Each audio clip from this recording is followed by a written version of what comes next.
We're going to be talking about spirituality, and I just finished reading his book, The Simulation, which was fantastic. So we'll talk about that.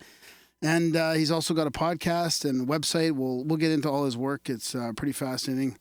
Love his take on the world and spirituality and self-help. It'll be a fun one. So thanks for coming on the show, Phillip. My pleasure, guys. Thanks for the invite. Yeah, I really appreciate it.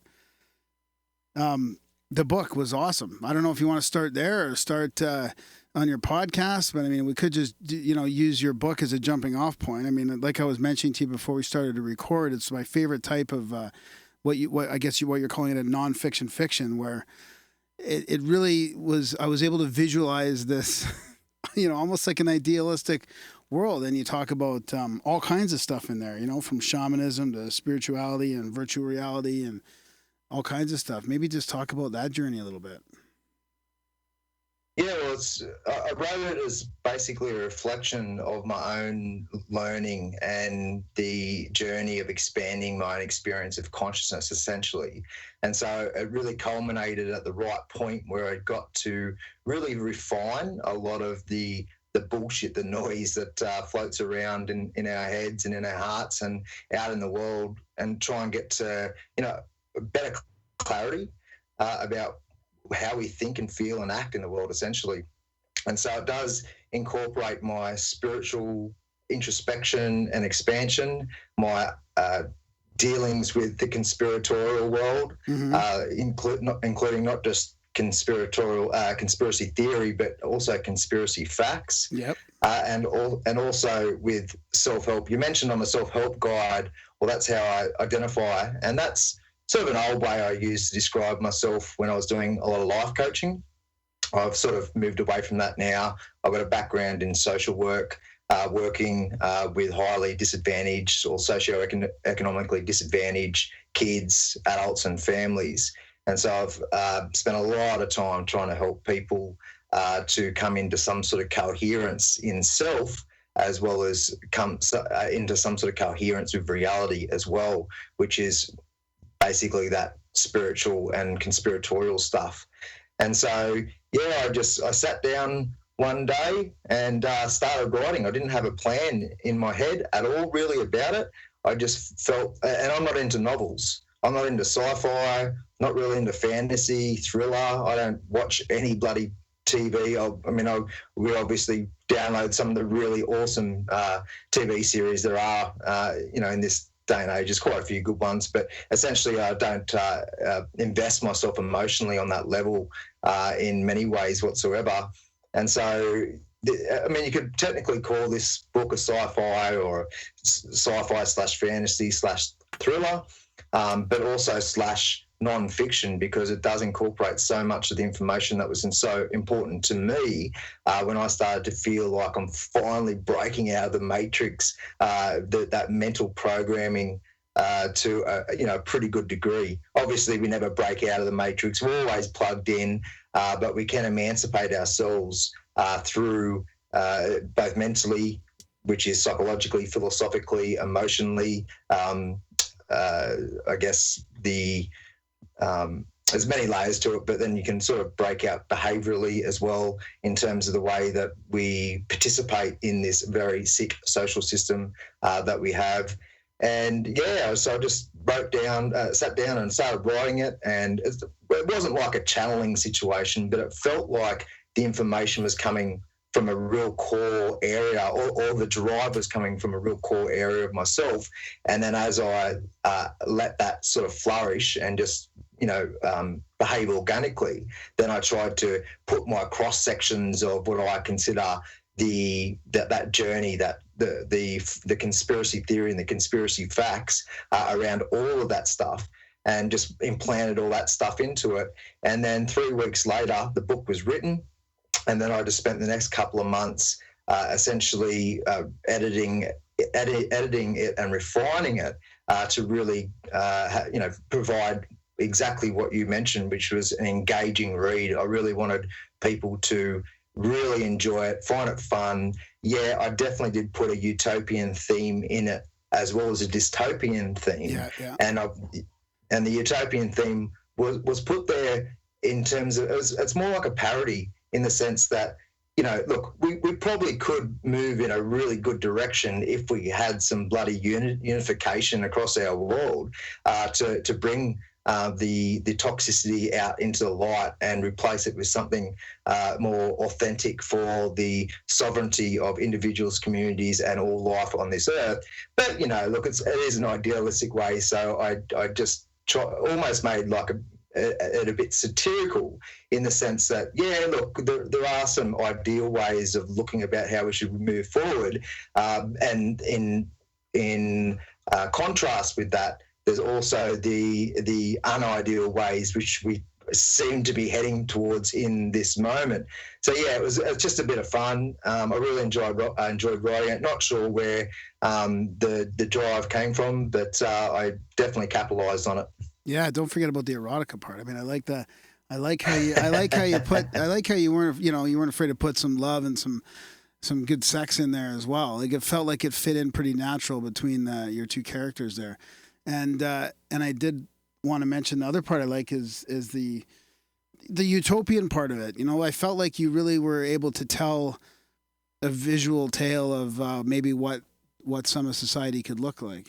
Decentralized, free, and sort of cooperative, but not in a creepy way. In a very organic way, like almost the way it should be. Right? I mean, not beholden to some power structure that's taken over the whole world, but really just in our own little decentralized communities that are still connected to the big picture. Do you want to talk a little bit about that vision? Yeah, well, as you probably noticed as you're reading it, it's quite a complex issue, because how do we decentralize our entire world when we've got these like nuclear weapons and whoever knows what bloody type of technologies are out there? So how do we, the anarcho-capitalist movement, they want to go into this no government situation, although there is a faction in that sort of that group that want to go into minarchism, which just means minimal government. But essentially, given what's happening on the world stage, the various cultures that exist, the various ideologies in terms of values and principles and all those sorts of things, then how the fuck are we meant to actually move into a no government situation with all this weaponry and technology? It doesn't make sense. It's not realistically possible given our current situation. Now, maybe prior to the technological revolution, maybe we could have done something like that. But to really go to a no government situation, we need to have a revolution in our values and in the way that we cooperate with ourselves, like internally, that coherence, but also cooperate with each other on a global scale. And it's just a bloody mess. It's very unlikely to be achievable. So my view is that we're going to have some sort of managerial system to manage all these threats and risks and all that sort of stuff, but also to basically ensure we don't bloody wipe ourselves off the map. But that managerial system, I believe, needs to be transformed. So as you read in the book, I transformed it from a philosophical point of view and also a pragmatic point of view. So to see how that we could maintain some sort of managerial system, but it was definitely still, it was getting more aligned to the capital S service. So I call it the spiritual service, which means to me that we have an obligation, an ethical obligation, once we become conscious around certain things in life. So that's why I went into social work and into the independent media, because it was so important for me to give back. It was not just important, but as I mentioned, an obligation to give back, provide that spiritual service or capitalist service, because once you've got certain information and you've been able to transmute old thinking and feeling within yourself into a new way of thinking and feeling that needs to be expressed, you have an absolute obligation to do so. And so doing that on on an individual level is definitely important, but it also needs to be done on a managerial level as well, which is the twist I put on redefining that managerial structure.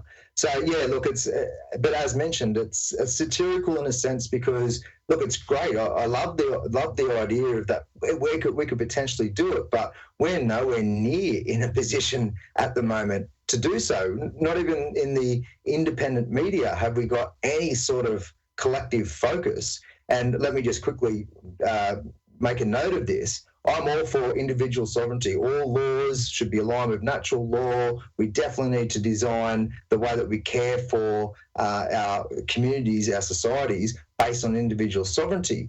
But we are also part of this collective. And I know collectivism is a bad word, and I'm not in any way supportive of the collectivist model, but I am certainly in support of cooperation. Because without cooperation, first, you can just look at it from a spiritual perspective and understand the interconnection that is inherent within this reality. You can also look at it just a materialist perspective and understand the ecological interconnection we have with our life on the planet, our bees, we need to pollinate food, all that sort of stuff, as well as the cooperation within humanity itself. If humanity didn't cooperate to where we are today, in the past, then we wouldn't have got to where we are today, because that's how it works. We actually have to work with each other. So I look at the individual versus collective thing as not us, me versus them, or as mutually exclusive. I see it as both, that we should both look after the individual sovereignty as well as look after and respect and acknowledge and value the cooperation of the collective to actually achieve these sorts of goals that we really want to move towards. So ultimately, yeah, we're moving into greater centralization on a planetary scale. It's getting really concerning to anybody paying any type of attention. And in response, we need to have a decentralized approach, both individually and collectively, if we're going to balance out this crazy totalitarian tyranny that's bloody manifesting on our globe in this day and age. So, yeah, look, it's I like to be cheeky at the same time, but yeah, there's a part of me that really wants to see us move in the right direction. How we do that, well, that's still to be decided. But I'm sure that we've got the capacity to do so if we actually use some bloody intelligence and realise that we are nowhere near a wise and advanced species. Nowhere near it. Have a look at the destruction and the ill health and the competition and fighting and all that crap, both locally and globally. We are not an advanced species by any stretch of the imagination, but I do believe that we're at a sort of like a crossroads, I guess, where we can start moving in that direction if we're intelligent enough to do so. Yeah, I think there was a term that Gary was using in your book for that not awakening, but something else. I can't remember it off the top of my head. You're talking about the Great Relocation. Yeah. That's it. So, I mean, you talked about the tyranny, and once you start to see your way through the veil, you can't really unsee it.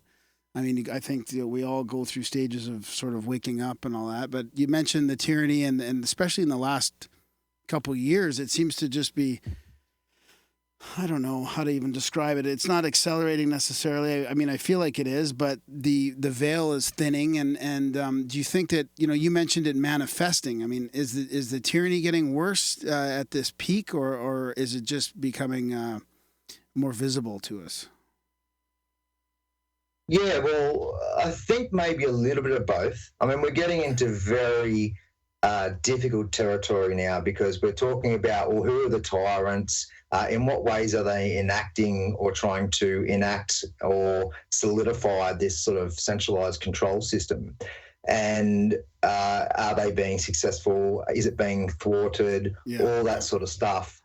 And I mean, we can look at, I think there's a lot of confusion in the independent media about all this stuff.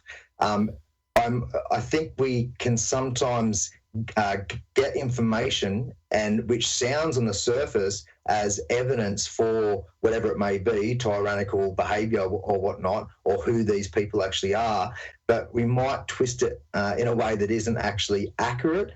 And so in terms of the amount of power these people actually have, it's really hard to discern, to really come to a wise judgment on who the fuck and what the fuck is going on. And so I would like to think, this is the way I sort of summarize it within myself, is that, look, we know that there's this global sex, child trafficking and organ trafficking, and that there is alleged to be a satanic or Satanist element to that process. It's quite clear that to manage these trafficking of children and organs and all that sort of stuff, it's got to be up in the upper echelons of our society. Yeah. You need to have a lot of power and a lot of money to do this sort of stuff. And so therefore, you've got people who actually don't care about children and are happy to hurt, abuse, and even torture children for their own energetic bloody sustenance, so to speak. Yeah. And that is just insane to most people. So are these people have they got full central control, and the people that only get to upper echelons in politics or the corporate world or whatnot, are they filtered through these particular people, or is there other people that get through? I think personally I would suggest that, there are genuine people or sort of people who don't want to hurt kids like that, who get through the filter. Now that doesn't mean they're not, they're not, they don't practice corruption, or it doesn't mean they're authentic, great people. But essentially, because there's a lot of people in power who are doing it for their own benefit, that they don't care who they hurt as they go along. It really is a disgenuine service to humanity. However, they draw the line on hurting kids. Yeah. So to me, I see a split in the deep state or the shadow government or the secret societies or the whatever you want to call it. I know there's a few different terms or groups such as the Zionists who get a lot of attention. Then there's the Jesuits, then there's the neo-Nazis, the Khazarian mafia. I don't know if I'm pronouncing that right, but there are all these different layers and groups that are being accused of being a part of that. I don't know the core answer. I don't think any of us really do. It's clear that we need to discuss it and put these groups on the table, try to identify it and unpack it and all the rest of it. But I still feel that, to come to a solid conclusion on all that sort of stuff is counterproductive because once again, it just splits us. There's another division. And I wouldn't doubt that these people are putting out information to get us to go to one side, to believe it's one group, to believe it's, this sort of thing, all that sort of stuff. So I think and it's like the whole Trump thing. Like, I mean, to me, it's pretty obvious that Trump is working for the benefit of Israel. And that's a really big bloody issue. And a lot of people in the independent media have jumped on the Trump wagon, and they're not allowing that sort of critique to be incorporated into how they present their information and how they support Trump. Now, that doesn't mean that Trump isn't really part of this divide in the deep state, the patriot movement in the shadow government. He very well could be. I really don't know. It seems unlikely based on his Zionist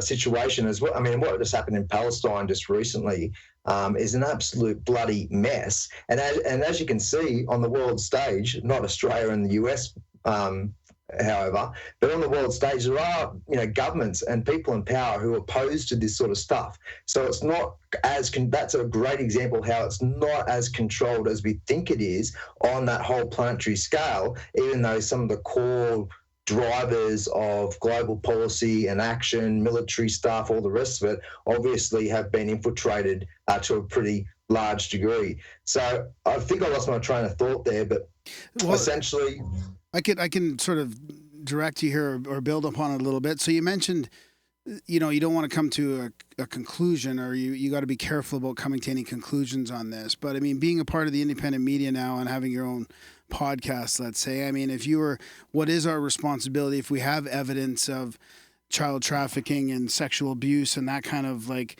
I'm glad you brought that part up right away. Just dove right into the really the darkest aspect of the control mechanism, which I think is that as well. I mean, is there a point where you can't share that because it's too sensitive? I mean, would you, if you had access to some information that could help, bring some conclusions or bring some of that down?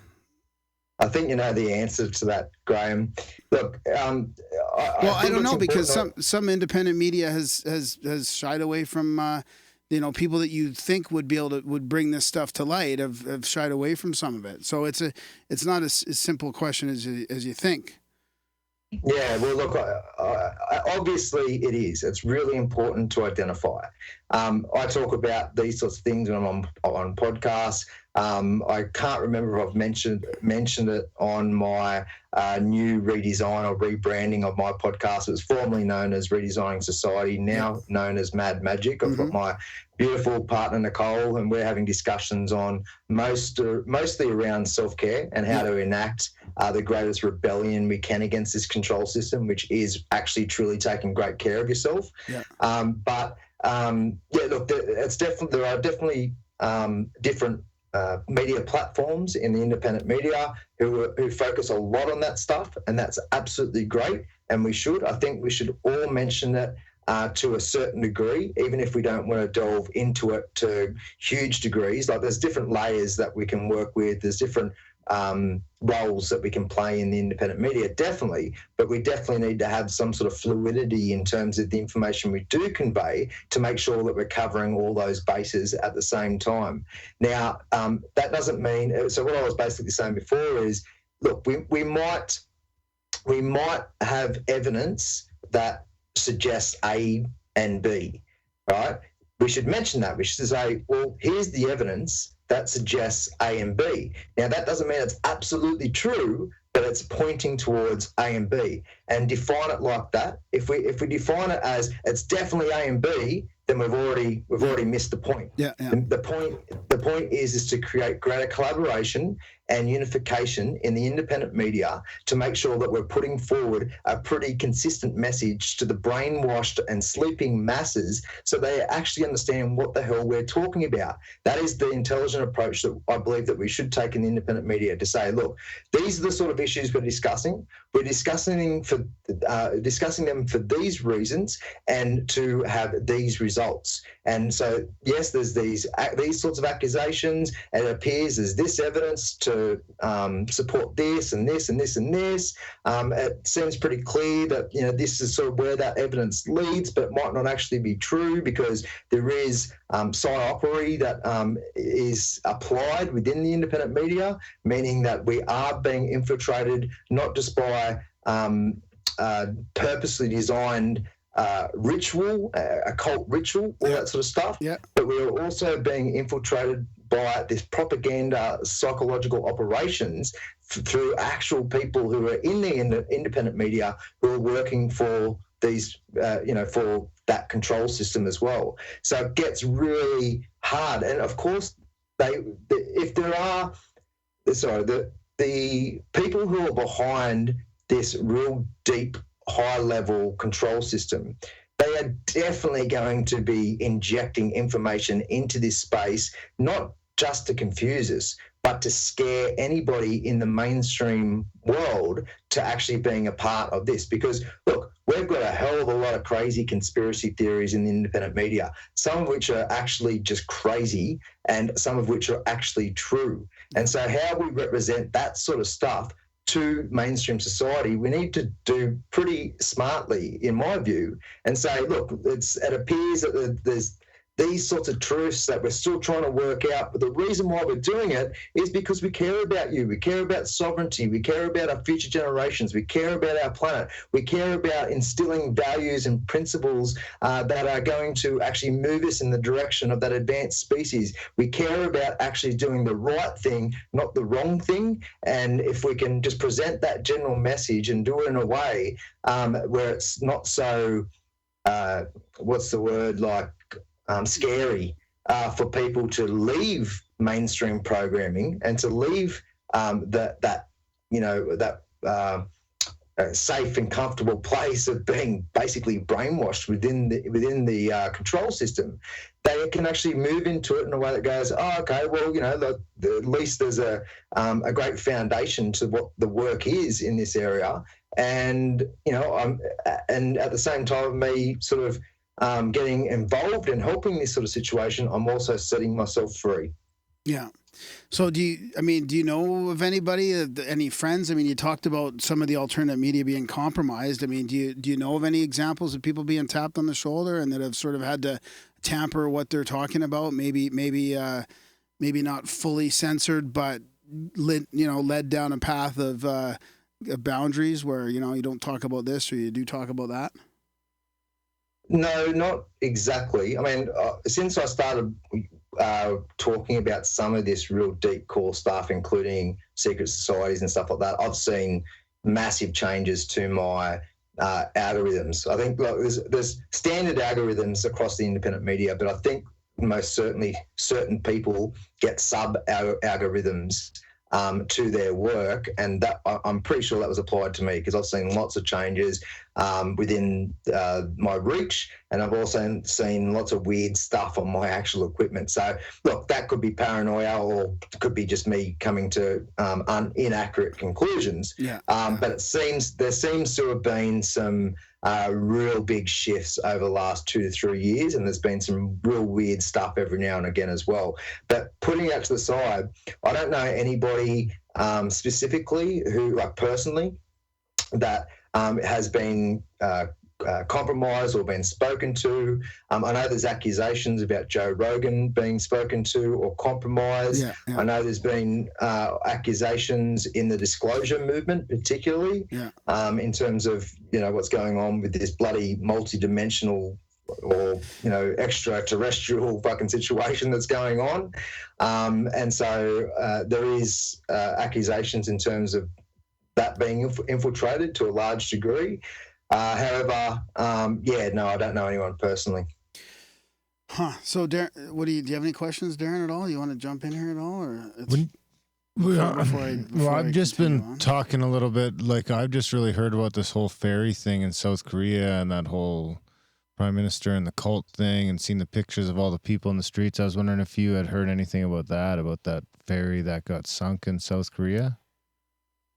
No, I haven't heard anything to a great degree. It was brief. I briefly heard about it, but you could probably speak better to me than me about it. I probably can't. No. Have you been tapped on the shoulder, Darren? No. And without telling me? No, I'll just walk away. Yeah, you will? You'll just walk away? Trees. You won't even take some of the money computer. And then take them down? Like, you won't even take some money?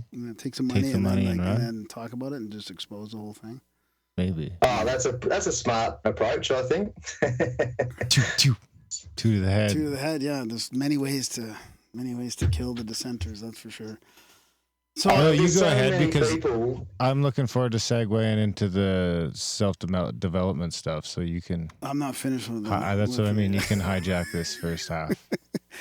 Well, I mean, I don't know. It's such an interesting time right now, because we have all these guys like you guys and ourselves and a lot of really good podcasts and shows out there gaining traffic and talking about a lot of good stuff. And there's lots of people getting interested and waking up, but then there's lots of people that don't give a shit, and they're still kind of following the fake news. So, like, I guess I'm just interested in your opinion on where that whole roller coaster is at right now. I mean, I feel like depending on which way I want to look at it, I can see both sides. I can see people that just are stuck and just following the propaganda blindly, and then there's people that are actually just trying to work their way through it that don't really have the answers. I mean, do you see I don't like using the term awakening, but do you see a shift at all, a transition happening? Yeah. It's a good question. I don't like to use the phrase "I've woken up" at all. I've spent a lot of time with my audience, both in writing and on podcasts and my podcast and whatnot, trying to explain that, look, you can tell I was trying not to use it as well there. So. Yeah, we're going through a journey of awakening. All right, sure. We're going through a journey of becoming more conscious.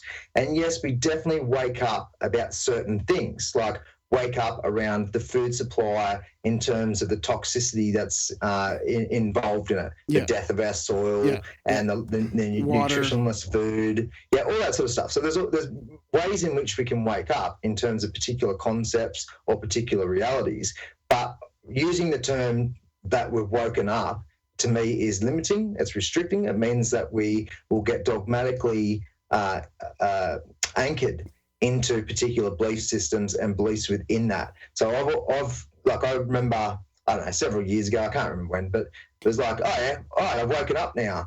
And then not long after, I had to refine something, like probably a big conviction I had, and went, oh fuck, I'm not waking up. I'm not waking up. Exactly. I'm waking up. You realize you're only just one little step or one little stage through. It's inception. Yeah. There's multiple levels to the dream world. Absolutely. Well said. Well said. And so I just look at what's going on in the world as a reflection of my own experience, because, you know, there were some real key things that I was like, no, that can't be true. Exactly. Absolutely no way. And I refused to believe it, and refused to do my proper research in a lot of cases as well at the time. Yeah. And then as time progressed, I was like, well, hang on. I need to start taking this information seriously, and some of the time it turns out that there is some accuracy behind it, and other times it turns out there isn't. Yeah. But essentially, the journey of going through that, becoming more conscious, is as Darren mentioned, so multifaceted that it takes time. You can't just suddenly download all this information overnight unless you go to Peru and take some ayahuasca in some shamanic ritual. Maybe you might get some sort of massive revolution of the mind and heart and the soul. But in general, when we're going through that process, it takes time to listen to the information, to assimilate it, and then transmute that information into actual our being. It's not just about. For a long time now, I've said, look, you don't really having insight about something in terms of going, oh wow, light bulb moment, I sort of get that information, isn't the same as truly understanding it and embodying it. Because think about the amount of times we have a light bulb moment about whatever. It might be about our health, it might be about the control system, doesn't matter. We have a moment and go, oh, I've got clarity around that, and then we don't do anything with that information. It's not actually a part of our thinking and our feeling and our behaving. We haven't shifted according to that information. So there's a big difference between having insight and actually applying that insight, which is essentially wisdom, knowledge into action, wisdom. And so that process of having insight and having clarity about particular information or a particular reality takes time to assimilate and to actually transmute into that thinking, feeling, and acting, as I said before. And so I just witnessed I look back on my own journey or adventure. It's more, as we mentioned before at the start of this podcast, I just like to have fun with all this stuff, because as much as it is bloody serious, if we could look at any so-called time in our so-called civilized history, and there's always something like this going on. So yes, we might be at a bit of a crescendo at the moment. It seems that we're sort of on the precipice of potential massive shifts. I don't know if it'll happen in our lifetime or not, but the potential is definitely there. But if we get too obsessed about it and lost in it and not enjoy our life and not actually come into some sort of take that journey of self-mastery and come into some sort of coherence and care about yourself and enjoy yourself, then you're not radiating that awesomeness back out into this bloody simulation grid or energetic grid.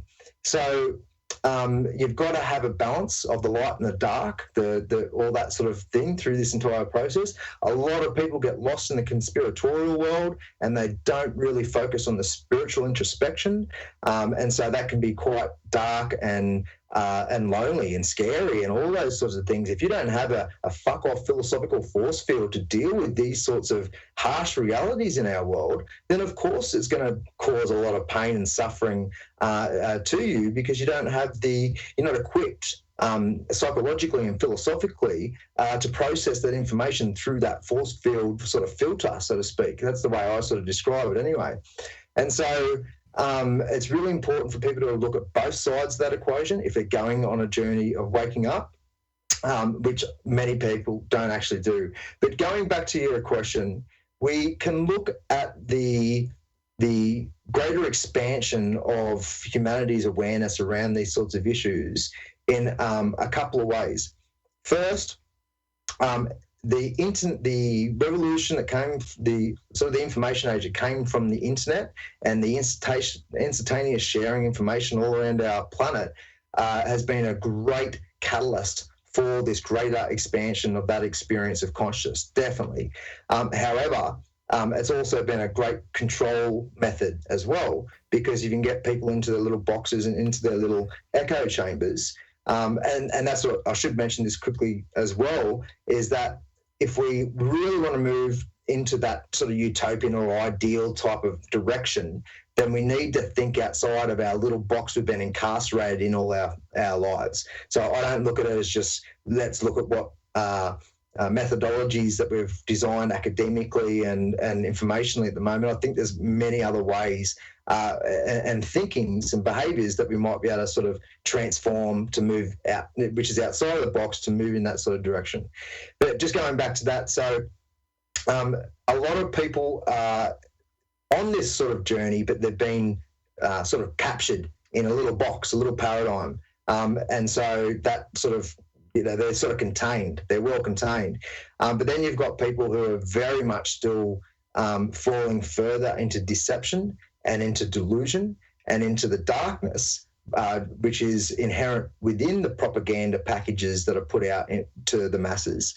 And so as more people become sort of conscious around things, well, I don't know if it's like I think we're slightly skewed in terms of the darkness. So for a long time, the deception and the lies and the bullshit has been much more prolific, if that's a word, than what is, sort of emancipation, freedom, sovereignty, all those sorts of things. So as much as there's a push and pull, natural law, the attraction energy, in terms of we're going into greater centralization, there's going to be a natural effect of people going into greater decentralization. That's the sort of ebb and flow and how it sort of works. But in terms of the people becoming more conscious, I think we're already being skewed quite to a great degree, so that I can't imagine that more people going deeper into that sort of stuff, even though there are a lot of people, I hope I'm making sense here, but even though there are a lot of people who are very hardwired into that control system. All right? The way I like to explain it is that relatively sane people cannot live in an insane asylum for too long without eventually figuring it out. And I believe that the most people are pretty good people. They're quite, they want to love, they want to care for themselves, their families, they want to give back in certain ways to society. They're not these psychopathic people who don't care about others. They care about themselves and others in general. And so those are the sort of people who are very, they're primed to become more conscious of these sorts of things, even though it takes a long time. Because to get to the stage I'm at right now took me years, absolute years. And I was fortunate enough to go through the spiritual revolution first when I was in my late teens, early adulthood. But then because I had depression for fucking 10 years of my early, late teens and early adulthood, I had to actually I was either like, you're either going to kill yourself, Phil, or you're going to face this and deal with it. And so I had the motivation to actually rewire myself neurologically and redesign myself conceptually, because I was in such a state of despair and suffering. So that motivated me to I'd already sort of became more spiritually conscious, like my connection. Spirituality, for those, I know it's one of those terms like God and magic and soul and all the rest of it that people really take the wrong way. But when I say spirituality, I'm just really simply talking about my connection with myself and life in general. Just plain and simple. You can look at it, as I mentioned, ecologically, quantum physically, metaphysically, gravitationally, electromagnetically, astrologically, can't say that word. Astronomically. Beautiful. Also, geometrically, mathematically, there's all these layers of connection, right? And that's awesome. It's great to sort of understand that and connect with it on its own, each layer. But in reality, we are connected, innately connected on all these different levels. And that's what I mean by spirituality is sort of understanding that and advancing that experience within yourself. But I'd already dealt with the stuff spiritually to a good degree. You never get to the end, obviously. But then I worked on the personal development side and dealt with that to a really good degree as well. And then I came across the conspiratorial stuff to a much larger degree. I was obviously aware of corruption and politics and all those sorts of things. But, when you really get into the darkness of the conspiratorial world, it's bloody insane on so many levels, and you need to be equipped for that, which many people actually aren't.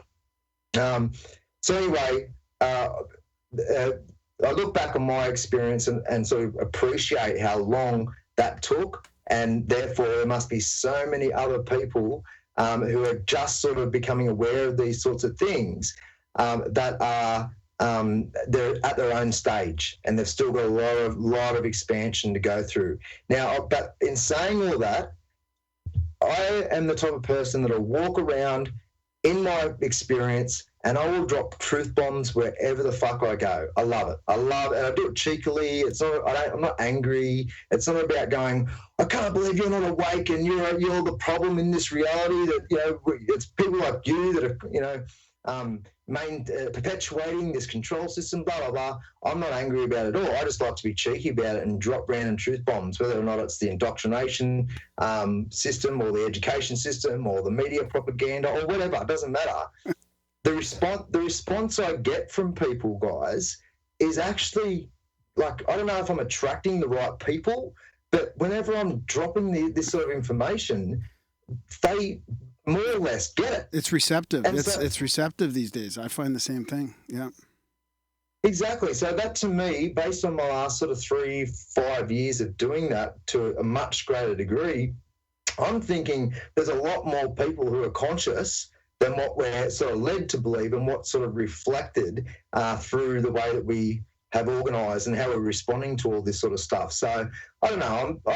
I like to be realistically optimistic, but I am hopeful that we will have greater cooperation about this sort of stuff in the near future, short to mid-term future, and actually move in a better direction. But who knows? Well, I definitely think more people are sick of it than ever before, if nothing else, and you got to kind of get there before you got to be sick of the fucking thing before you can start to adjust it, I guess, right? You just got to hope that they don't get so sick of it that they flip the whole fucking thing over and, start bashing each other with bats. It's happened before.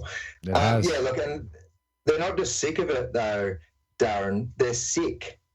They're sick in general. I agree 100% on that.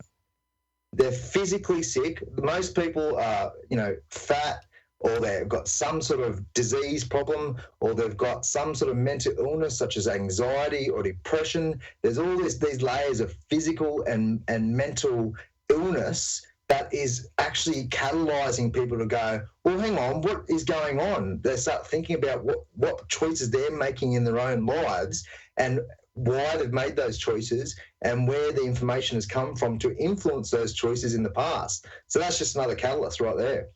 I think there's a huge lack of emotional intelligence too, compared to a few generations ago.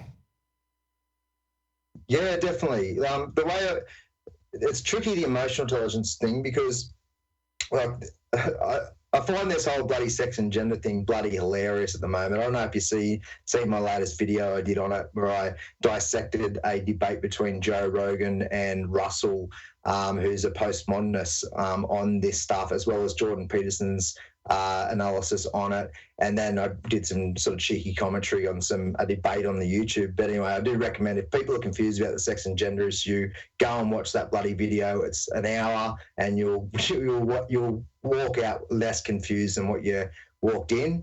But where was I going with that? What did you just mention?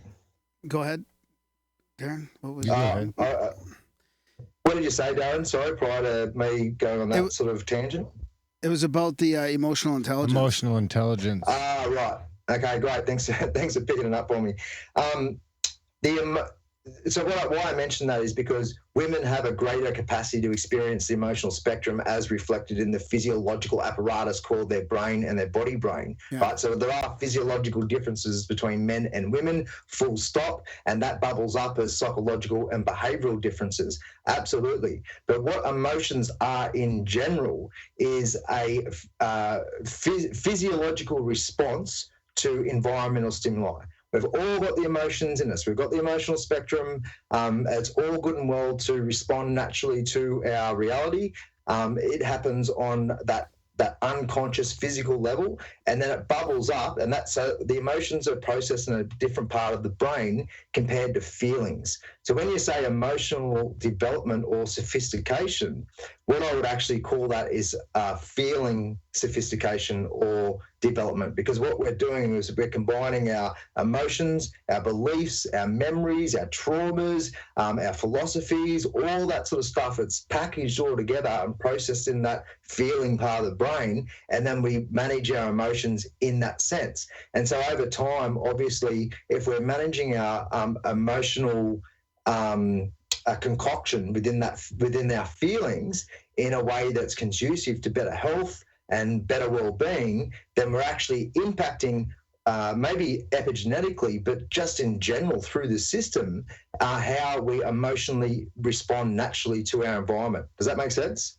Yeah. So you know how a lot of people can, the way I've described this for a long time is that if you could line 100 people up and give them the exact same experience, let's call it the death of a loved one or something like that, you would have 100 different responses. Plain and simple, you never have the same response. People grieve for different amounts of time, they respond differently, they think differently, they feel differently. So the emotion there, the emotion of, oh my God, I've lost a loved one, well, that's more of the feeling, but the emotion of grief is definitely there. But then how we manage that grief in amongst all our other mental infrastructure is very much different. And so that's where we've got control.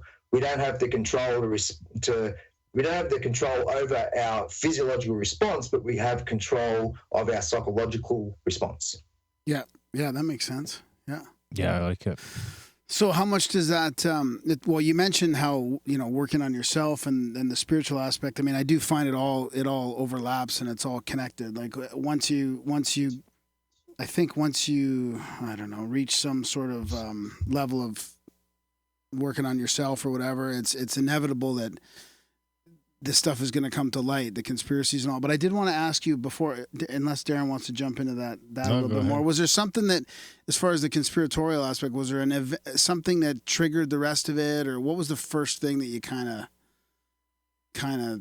transitioned you to digging in all that stuff a little bit deeper? Like after all the spiritual work and all that, like was it the food system? Was it, something worse than that? Look, to be honest, I don't remember.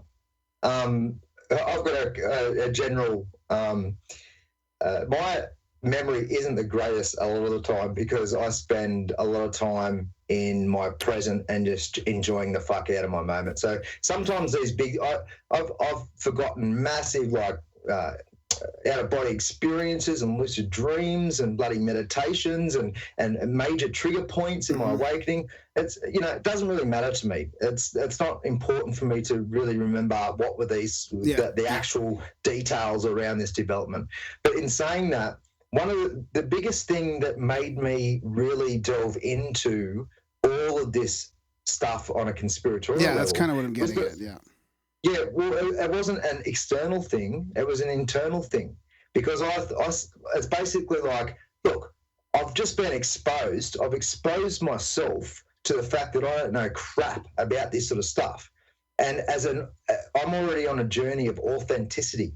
So if I'm going to be real about what I do and don't know, if I'm going to be authentic, I've got to be real about what I do and don't know. So I had to really start considering two basic things. I really encourage people to ask these questions to themselves bloody seriously and take them seriously in the context of fun and having a good time, but take it seriously enough to go, one, how long does it take you to admit that you're wrong about something? So how cognitively dissonant are we? Do we reject information really quickly and it takes us ages? We have to be exposed to that information again and again and again and again and again just to start taking it seriously and maybe even potentially evolving our belief systems and the beliefs within them?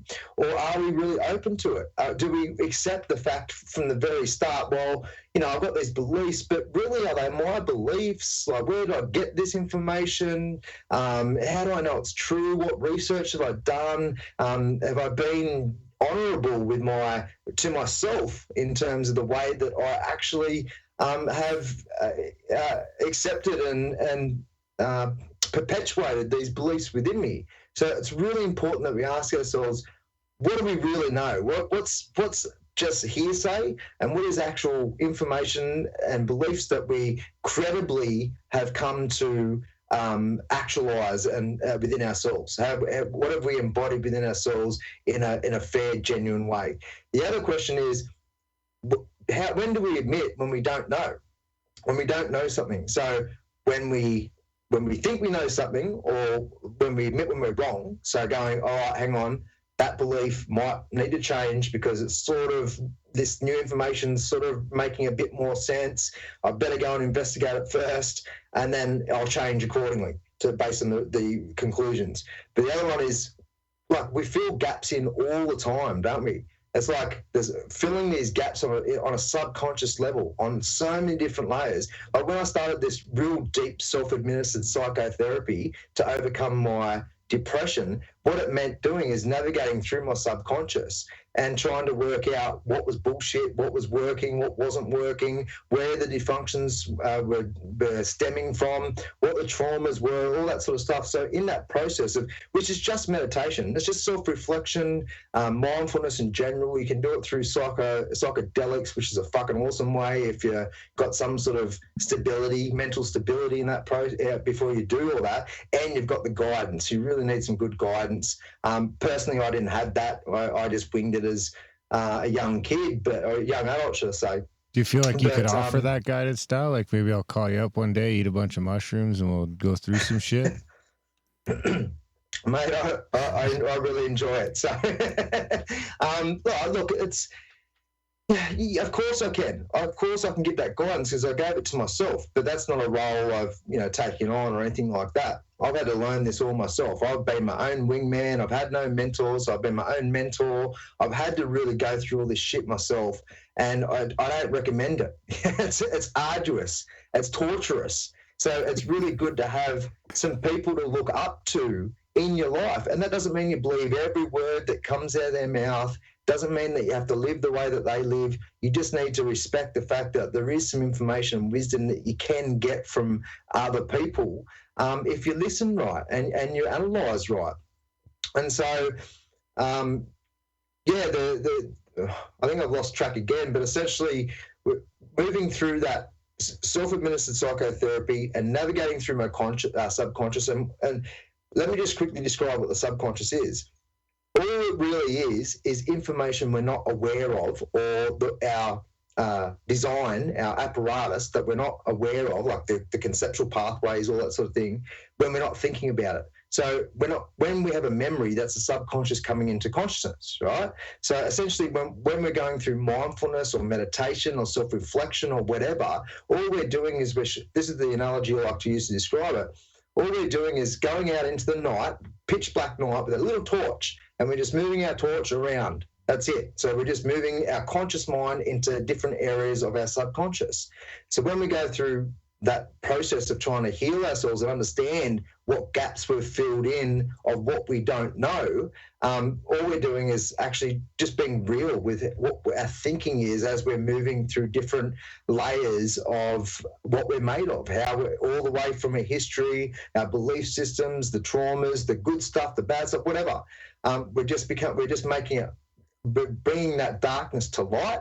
And then we should do something about it. If we uncover the fact that there's something wrong in terms of dysfunction or something that's causing us grief or whatever, then we have to actually do something about it. And we can move on to how to heal ourselves and all that sort of stuff later, if you'd like to. But essentially, there are two questions: when we admit we're wrong, and when we admit when we don't know, seriously key to navigating these noisy waters, messy waters of the conspiratorial world and the rest of reality in a way that's going to get you most greatly aligned to the truth, or at least more aligned to ideas and information that are more closely aligned with the truth. Yeah, that's well said. Yeah, I like that. So yeah, I wouldn't mind getting into that healing process. So what psychotherapy is it's not using drugs. Like obviously the how do you say that word? Psychiatry. Psychiatric. Starting to feel this. Yes, love it, nailed it. That involves these mind-altering psychotropics, right? Which is arguably not so great for us. There's many different theories around that. If the serotonin development is actually good, there's other doctors who say it's the absolute opposite. Obviously, there's a lot of addiction, a lot of suffering, and lots of bullshit that comes out of these pharmaceutical medications. There might be some that are okay. I would always suggest to go to see a holistic health practitioner and use natural therapies and natural medicines where possible. That's always good to make sure. Like, if you go to your doctor and your doctor's sick and overweight and just looks unhealthy and all the rest of it, you probably don't want to take advice off him or her, right? They're just prescription fillers, a lot of them. But there's a lot of great doctors, just like there's great police and journalists and even politicians, maybe not so much. There's always good people in all these fields and disciplines. But especially when it comes to health, there are great health practitioners that are more holistic in their approach to that sort of stuff, and they might be able to help with particular prescriptions of better medicines than what comes out of the pharmaceutical monopolies or the pharma drug dealers. But psychotherapy is without any of that sort of stuff. So psychotherapy is just, in the standard definition, is just talking with somebody, and they will help you to get more clarity about what's driving some of these poor behaviors, such as addiction or depression or whatever it may be. And then what you're doing is you're redesigning yourself on a psychological, philosophical, and even a sort of that spiritual level to function better, to function without that other dysfunction, whatever it may be. You can do that yourself. I call that self-administered psychotherapy. That's how I healed myself. And the way that I healed myself, it's sort of quite simple. I thought about some of the biggest beliefs and philosophies I have in this world. And because I was so depressed, like, it was bad. Like, you pretty much can't get worse than, unless you go and actually kill yourself. So that's how bad it was for me. And I put myself in a position one day where it was either one of the two options, and I chose the option of survival, and I chose the option of healing myself. And so what I started to do is really face myself, like what was actually going on in me. If you want to heal yourself, you need to face thyself. Now, obviously, I'll just quickly do a quick side note. When it comes to depression, anxiety, stress in general, sickness in general, there can be dietary changes that are needed. There can be electromagnetic pollution or other things like that having an impact on our physical and energetic system. It's not just about how your mind is organised. There are other factors in play, definitely. So always take a holistic approach. But when it comes to, for me, it wasn't any of those things. Well, maybe a little bit of diet, but not really. My problem was that the way my mind was organised was a shit show. It was poorly wired and wired in a way to really almost like get off on the triggers of and get off on feeling sad. Oh, I'm the victim. Somebody pay me attention. Whatever. It was like I was getting a benefit from being sad, right? And so I started to recognise that. I started to recognise that I didn't have some really deep, badass philosophies that took care of myself. And one of the first things I started to realise is that I wasn't that grateful at all. And so this is the way I originally described it. It's moved to much greater depths since then. But the way I first described why I should be grateful was that, well, I wasn't in Africa, which is that was the limit of my understanding at the time, but I wasn't in Africa starving, I don't have disease or, whatever, struggling to actually survive. And so being grateful for the fact that, okay, well, as much as I'm not real happy at the moment, I do have, a loving family. I've got the opportunity to heal myself. I've essentially got my Maslow's hierarchy of needs, at least physiologically, met. What is to whinge about? Is this depression self-abuse? And the answer was yes. The answer was that I was abusing myself, and I was doing it in a way that I was blaming something else. So I call this blameism. So whether or not it's parents or your childhood growing up, whether it's the education system, whether it's the government or the authoritarian control system, whether or not your ex-partner, whether or not your children or a child or whatever, family member or the friends, social groups. And there's many things that we can blame as the cause of our depression or anxiety or whatever. Now, that's not to say that people aren't abusive to others sometimes. We can never take responsibility for other people's behaviours, ever. We can call out that bullshit and we say, you are doing harm to me in this, and this way. All right, fair enough. Can't take responsibility. But what you can take responsibility for is your response to that. So if we're being harmed by someone, and for example, a partner, now we're making a decision. We're either choosing to stay and be around that person or not. If we choose to stay and be around that person because the abuse isn't that bad, like it's just verbal abuse or it's just them, they've got their own dysfunction, such as, I don't know, addiction or whatever it may be, and it's causing harm to you, but, you recognise they'll try and, move past it and whatever, and so you're happy to accept the impacts and consequences of being in that relationship, fine. But we can also be, the greatest control we have is taking responsibility for our response to that. Now, another quick side note, we have an electromagnetic field, right? And potentially an energetic field as well. I know science is struggling to catch up with the subtle energies and the etheric fields or the ether. But we are interacting with our environment at least electromagnetically, if not on that auric level as well. Now, that means that if somebody is, for example, really stressed in your household, like your mum, your dad, you're a baby in the tummy and mum's stressed as fuck, whatever. If we're around people that are really in their fields, highly dysfunctional and in a lot of suffering, then there is an actual impact on that level that impacts our electromagnetic fields and the other interactions that we energetically have with those people. So we can't stop that. What we can is we can take greater control of our own, I was going to say space, but our own state of composure. being. Yeah, exactly.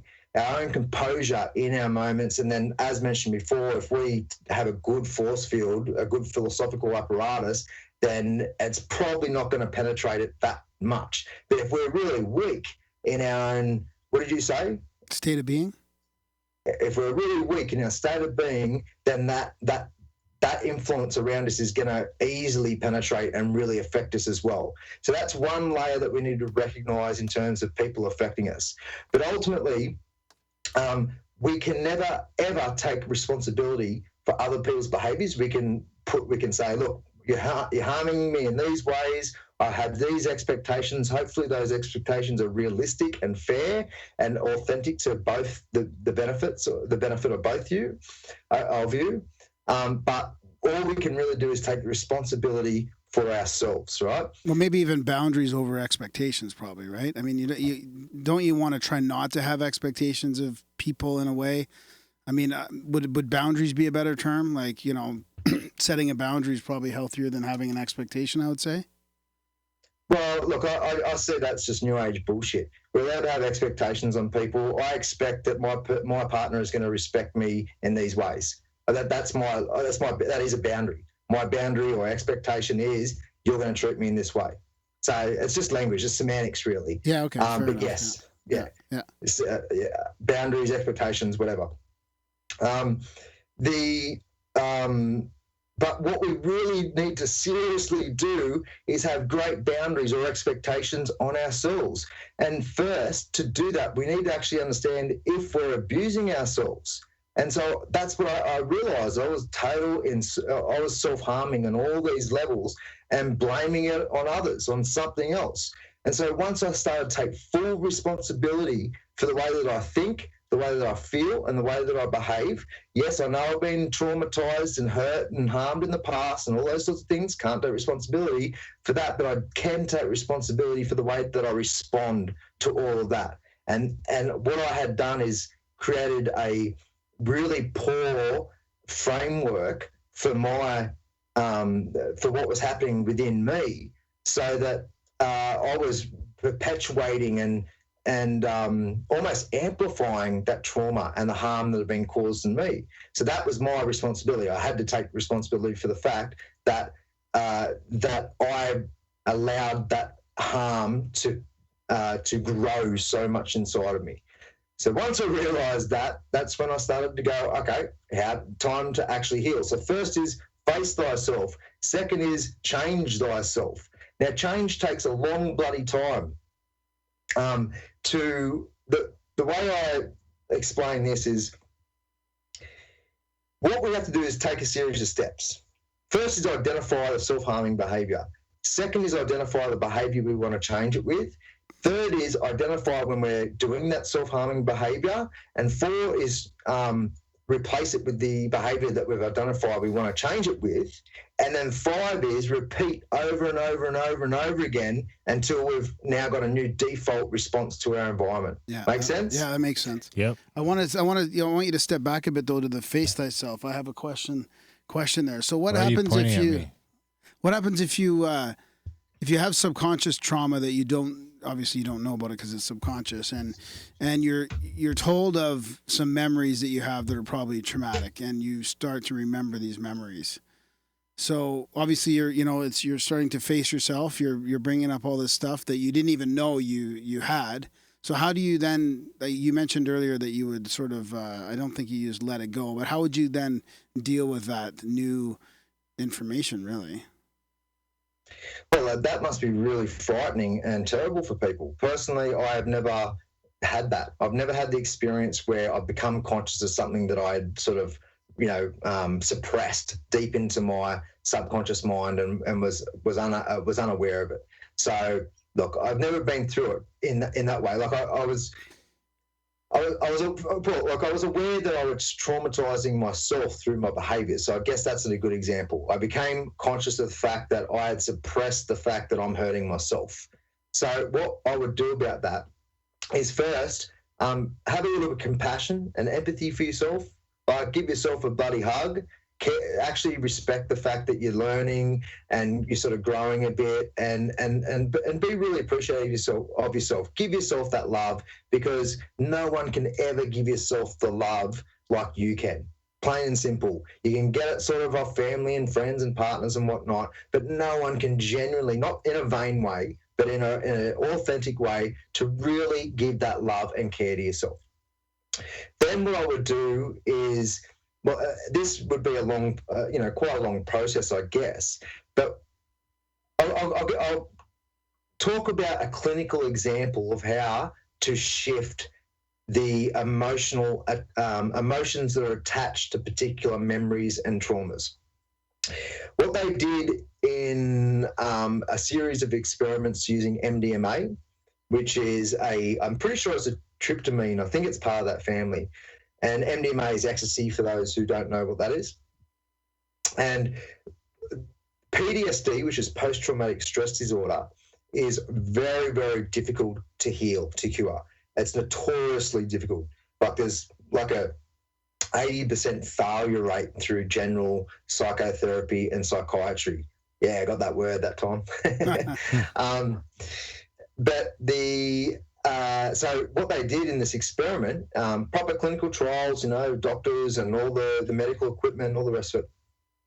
I think there was about 8 or 10 sessions where they work with these people who has post-traumatic stress disorder, mostly veterans from wars and stuff like that. And through those 8 to 10 sessions, what they did is they did psychotherapy, which is the general talking about stuff.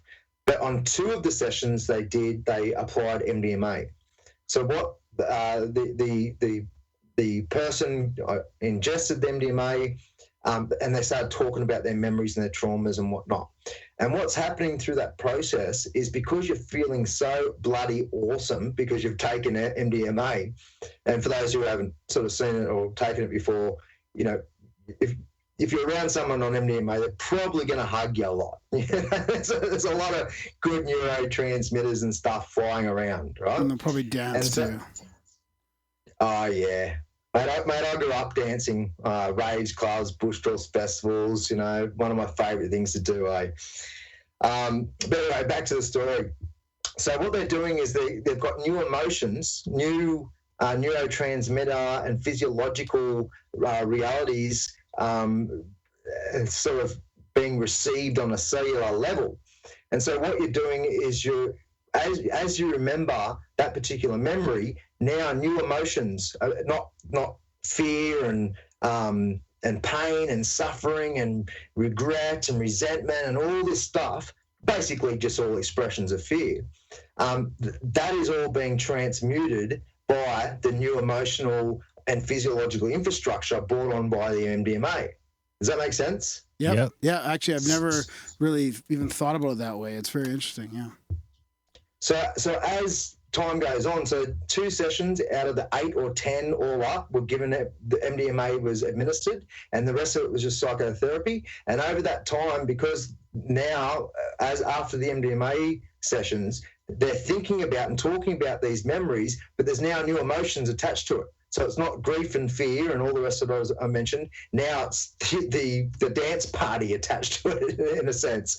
And so they had a strike rate of, I think it was around 80%, but it was like of actual curing this PTSD, which is amazingly powerful. Why we don't have MDMA and all these other psychedelics and other psychotropics incorporated into the fabric of our medical and healing and health disciplines? Well, why is because it's anti-pharmaceutical. We know why, but. But why we don't actually bloody well do something about that? Like, it's the science is there, the studies are there, it's all there. We just need to bloody stand up and ensure that it gets reincorporated back in. It's like cannabis. So let me just quickly finish that.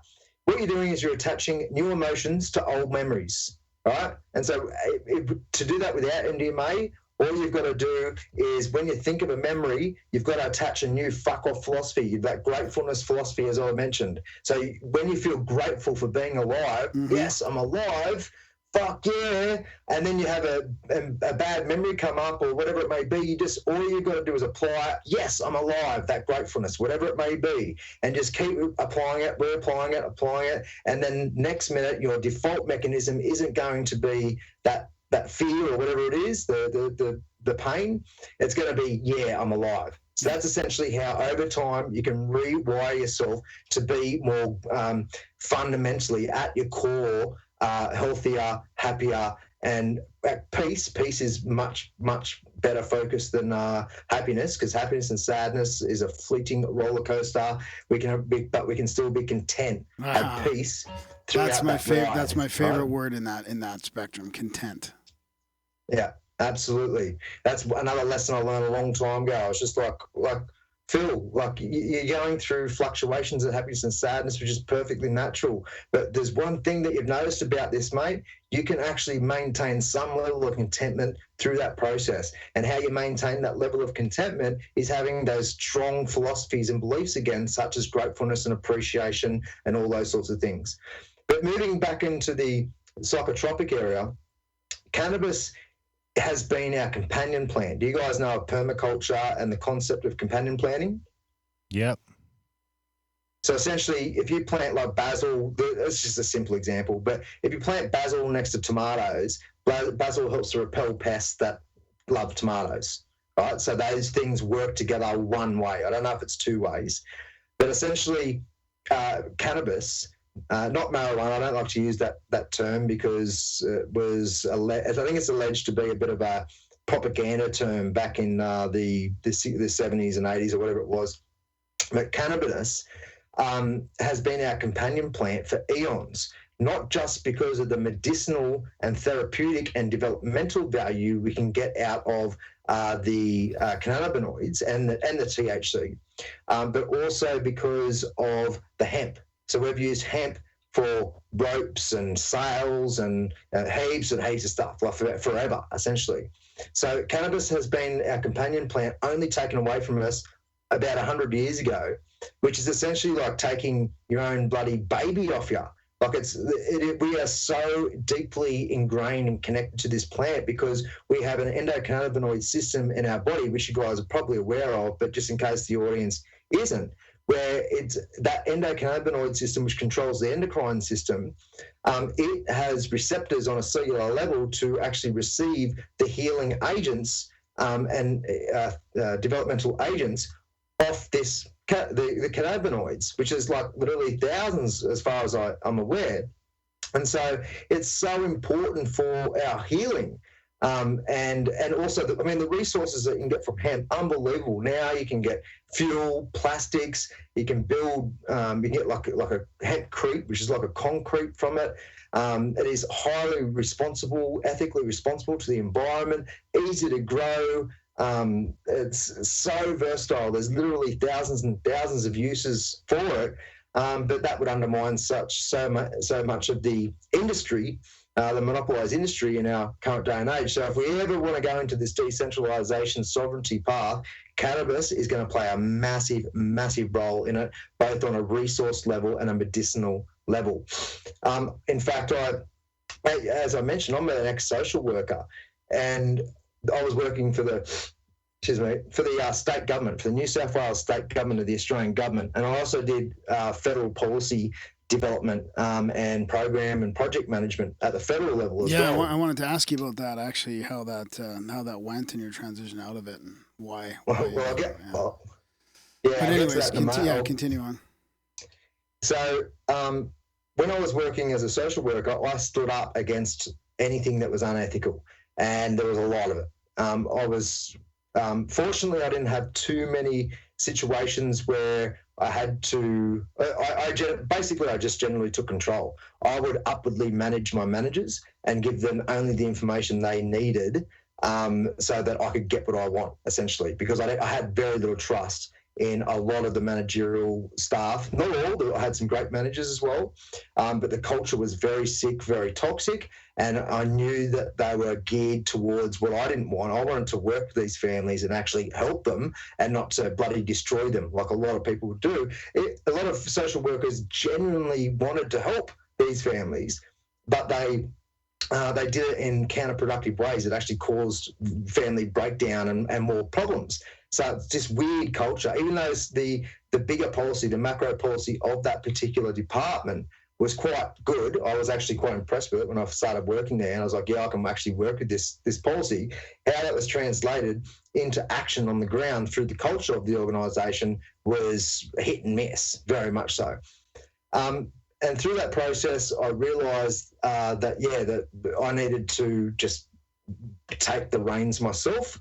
And I also realised I needed to take some of the younger caseworkers or new caseworkers, some coming out of uni or just some joining the organisation, sort of take them under my wing and go, right, look, this is how things work around here. I'd gauge them to see where they were first, obviously.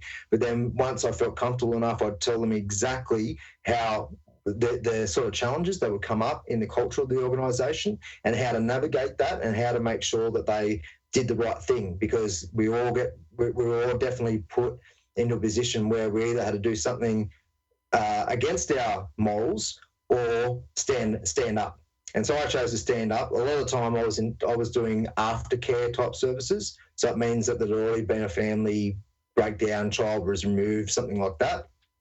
And so I was doing the basically damage control, essentially, and trying to help these kids and these grandparents and families and parents and whatever to actually come to some sort of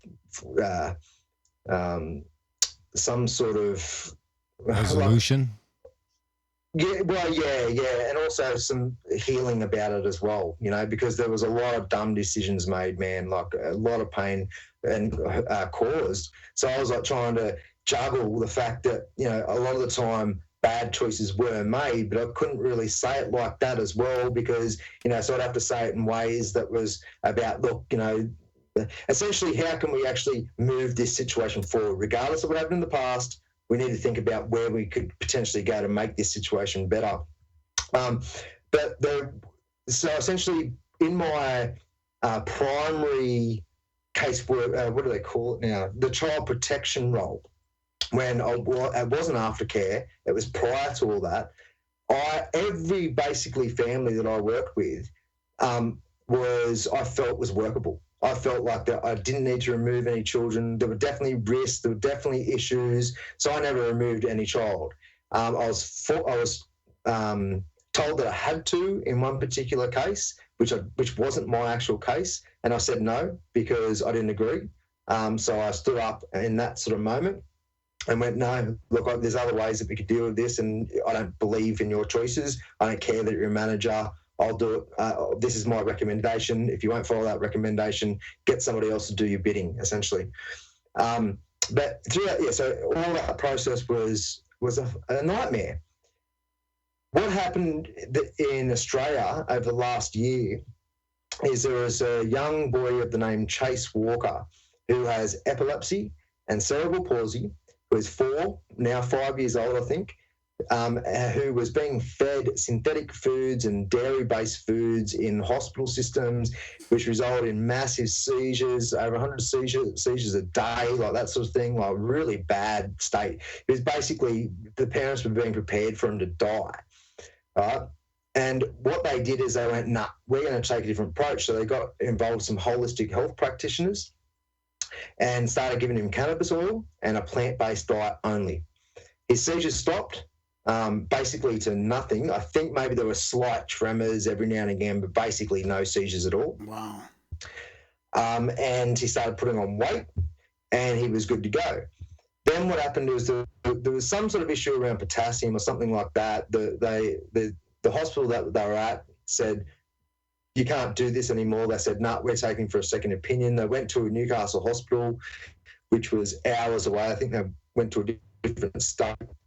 And they took it to that hospital. The hospital said it was fine, but the hospital staff had to notify the police, and the police and my old agency came round, took this child, and he hasn't been with his parents since. Right? This strategy of cannabis oil and plant-based diet was working for him. Now, I don't know what his current state is at the moment, but his parents were arrested but released without charge. Oh. I think the mother at least was. But what's happened is there's been such a massive community response in Australia, but also around the world, around this family. You should see it. Like, there's so many articles being written about it. One of my best mates over at Global Freedom Movement, he's written an article that went into medium.com just recently. His name's Brendan D. Murphy, top lad, author of Delusion. You might want to get him on the podcast, I'm not sure.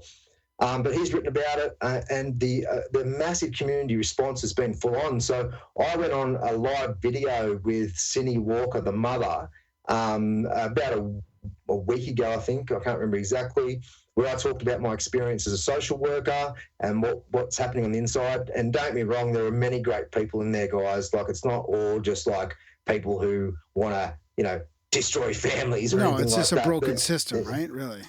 Yeah. Exactly. So I really encourage the supporters, like this community rallying around this family, to be composed, to be intelligent, to be sophisticated in terms of the response and like the response to people in these fields, as well as how you share the information. Because if you just go about it and say, they're trying to take our kids and, they're all bad, that just doesn't work. It doesn't fly. Yeah. So try. I know it's hard to be, emotionally, balanced about it, or feelings balanced. I know it's in that semantics field again, but have that sort of balance on that level, especially if you're mum and dad, but, the community around them, they really should be smart in the way that they represent this case to the public, to the masses, because it really is a grand opportunity to, again, wake more people up around this particular issue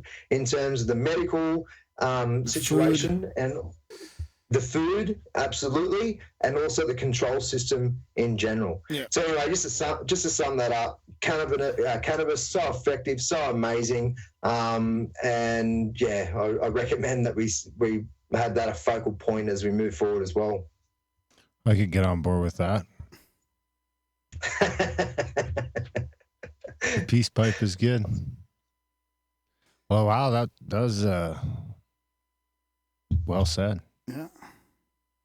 I think that's probably... Do you have any questions about self-help at all? Or no, I think that was some pretty good stuff. Yeah, some pretty good stuff to digest.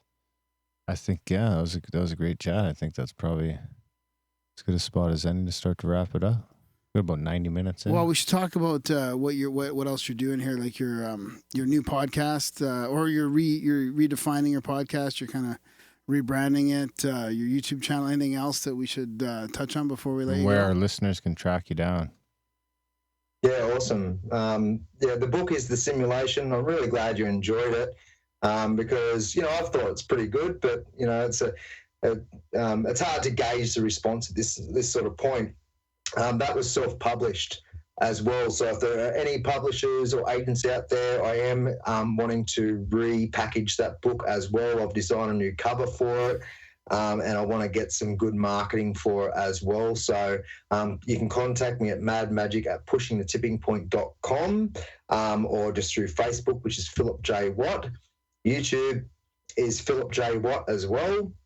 And I'll just be putting random videos up there, all the podcasts, as time goes on. But if you want to search my the actual podcast, which is now called Mad Magic, and it has my partner Nicole and I, we're talking about all these sorts of things, but really wanting to help people to step into their authenticity and really come into that coherence in self, to really undertake a process of self-mastery. And that's not to say that you're the master of the bloody universe or even the master of the self, but to really take serious the capacity we have within ourselves to look after ourselves. And to be accountable. And to be accountable. That's what I like about your work as well. And a lot of some of the spiritual aspects of just being responsible for your own state of being and being accountable and taking that responsibility and not just getting out of that blameism, like you mentioned. I think that's one of the most important parts. Blameism. Yep. Trademark that shit. I've written about that for years now, so I think I own it. But yeah, look, it's it's not about being vain. It's not about taking things too bloody serious. It's just about going, as you mentioned, you've got to be accountable for yourself. And as I mentioned before, it is such a brilliant, ingenious way to give a big fuck you to this control system, because it wants us sick. It wants us sad. It wants us stressed. It wants us in fear. It wants us to feel like we are disempowered and that we don't have this control, but we bloody well do. And so actually actualizing that control and that responsibility and mastery is a big spit in the face to what's going on. So, and look, honestly, I see a lot of dysfunction, a lot of suffering in the independent media, in the independent community, and obviously the masses as well. A lot of people focus on the conspiratorial stuff and not enough focus on thyself. So that's the sort of angle we're going with. Really glad to connect with you guys as well. But I know, Gordon White over at Rune Soup, he does a great intellectual and academic breakdown of the magical development of magic and consciousness in our world, of the paranormal. So I don't want to sort of do what he's doing because he's already doing it so well. So Greg over at the High Side Chats does the conspiratorial stuff fantastically. So we're going to touch a bit on that, but again, focus on the more personal side. Alex over at Skeptico, he does great with the new sciences and how that translates into that spiritual and conspiratorial investigation. So there's some great podcasts out there. You guys do an amazing job too. I only just came across your work several months ago at the same time as Alex, actually. I don't know how that happened. I was in my own bloody bubble. I've got no idea how I haven't heard about you guys. And I actually started supporting you guys on Patreon as well, because I went and had a look. And I don't know if you guys have other mechanisms for people to support you, but I was not bloody impressed with the amount of people supporting you over there. So any of Grimerica show's listeners right now, go and spend $1 or a couple of dollars a month. For Christ's sake, there are so many people in the independent media who are doing fantastic work with this sort of stuff. And but then and they're not really being supported. But then you have a look at people talking about, I don't know, fucking how to get bigger tits or get bigger muscles and biceps, and they're being supported by thousands of people. So look, honestly, we need a hell of a lot of better focus and support in this community. And you guys can start by spending $1 a bloody month for the Grimerica show. I've only just rebranded my podcast, so. And only just started a Patreon page. So that's going to take a long time to develop, I imagine. But we did get our first Patreon the other day. I don't think it matters that she's a friend of ours. So but we'll see what happens with that. We're not too fussed about it. But yeah, if you want to look at essentially, we just want to have some fun, have a good conversation, have these sorts of conversations. These are the conversations I like to have, and to bring sort of greater awareness around all these different levels and sort of have a look at it multifacetedly. But yeah, my previous podcast called Redesigning Society, I've interviewed people like Elaine Ingham, Soil, Jeff Lawton, Permaculture, Gordon, your Gordon Whites and your Max Egan's. Greg Braden, yeah. Sorry? I thought you had Greg Braden on, or one of these guys too, or yeah, I've had Greg Braden on twice. I'll be having Lynn McTaggart coming up. She does the group intention stuff, and also she wrote The Field, so I really look forward to that interview. Dean Radin and Rupert Sheldrake, and lots of great people on that podcast. So we're going to continue to do that, but also do this general conversation with Nicole. And Nicole brings a great energy to it. I'm sick of hearing the sound of my own voice, so she brings a nice female touch to it all. We actually do a lot of banter. We sort of pick on each other in light ways to bring a bit of humour to the situation. So if anyone is interested, Mad Magic, available on iTunes, all that sort of stuff, any of your podcast apps. My website is pushingthetippingpoint.com. That houses basically all my articles. I'm not being too active in my article stuff at the moment, but there's a great archive of stuff there if you're interested. It's also where you can purchase my book, and it's also where I'll be putting the links to the podcast. I think that's about it, guys. I mentioned the website, YouTube, Facebook. Yeah, right Appreciate on. you having me on the show. Yeah, we'll put all that stuff in the show notes for everybody as well, so they can just go into the show notes and click on the links. And thanks for the kind words, and we'll hopefully people can support you as well and buy your book. It's an awesome book. I loved it. Absolutely loved it. You should check it out too, Darren. And do you have it a hard copy? No, I got it in PDF. So send it to me and I'll put it in the voice. All right, awesome. Thanks for coming on, man. I really appreciate it. It was very, very helpful. Very helpful stuff. I think it's good timing. Important work. Good timing. How do you mean? Well, it's always good timing. I'm in the middle of doing some self-reflection, so. This is just what Darren needed to hear right now. Yeah. It's awesome. Yeah. That's right. I did think you were fishing there for a while. Yeah. I'm a bit of a fisherman. Well, as that old saying goes, and I do love it. There's some great cliches out there, including you got to love yourself before you can love anybody else. It's absolutely true. You've really got to appreciate yourself. But it's all the other one is you don't catch some fish for people, you teach them how to fish. Whatever that saying is, really important. It's great to have that guidance, but ultimately we need to do it for ourselves. We need to take full responsibility ourselves and have a good fucking crack at life, because otherwise we're wasting such a grand opportunity. You bet. Right on, buddy. Miserable. Yeah. Right on, Phil. Well, enjoy what's left of your, I guess it's winter over there, eh?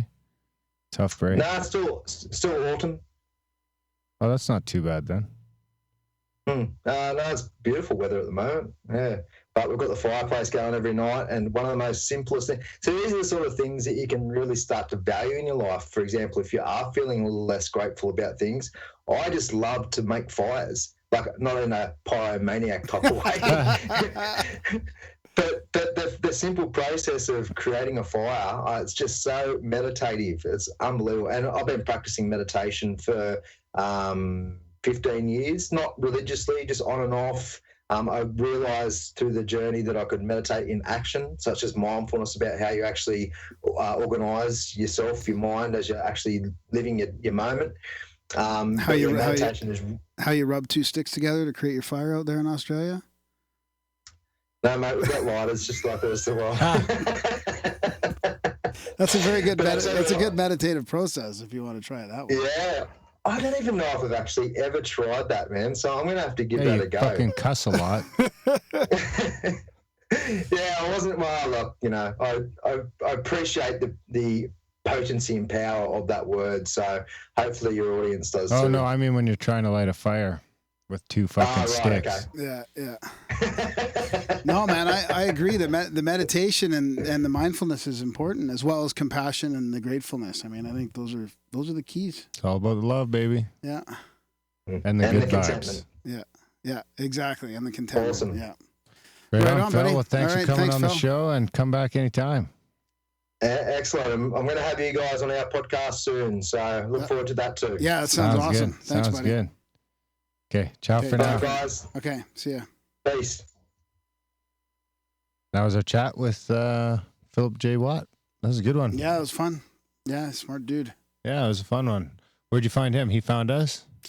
No, another listener. It's crazy. Like how I was listening to the YouTube thing, preparing for it, and he had mentioned us in there, which was crazy when that happens, when he's talking about your podcast favorites like THC and Skeptical and all, and then he mentions us, which was fantastic. But it was ultimately a listener. And I know Michael was following his work recently as well. Michael brought him up, and he was on Skeptical as well recently. But I don't remember what. I think I've seen that Mind Unleashed around a little bit here and there as well. So yeah, big thanks to Phillip for coming on the show. Check out his stuff. Check out his Patreon, and like he said, check out our Patreon. Support the show. Yeah, that's good. We appreciate it. Yeah. Of course, that's over at grimerica.ca/support. Do all the other stuff in the show notes. There's a bunch of stuff that's free that you should have done by now. And if you haven't, just do it now and you'll feel better. You'll feel more authentic after you review the show, rate the show, share the show, and donate to the show.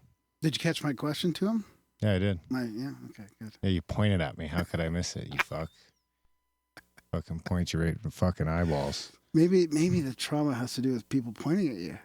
Maybe. You really have a fucking sore spot with that. Maybe I'll break that little fingers of yours.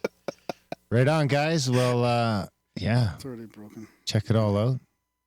Thanks for listening, and we will see you next week. So many things to stop. Oh, and we should say goodbye to the live streamers. Hit the bell for the notifications. Thanks for tuning in. Blah, blah, blah.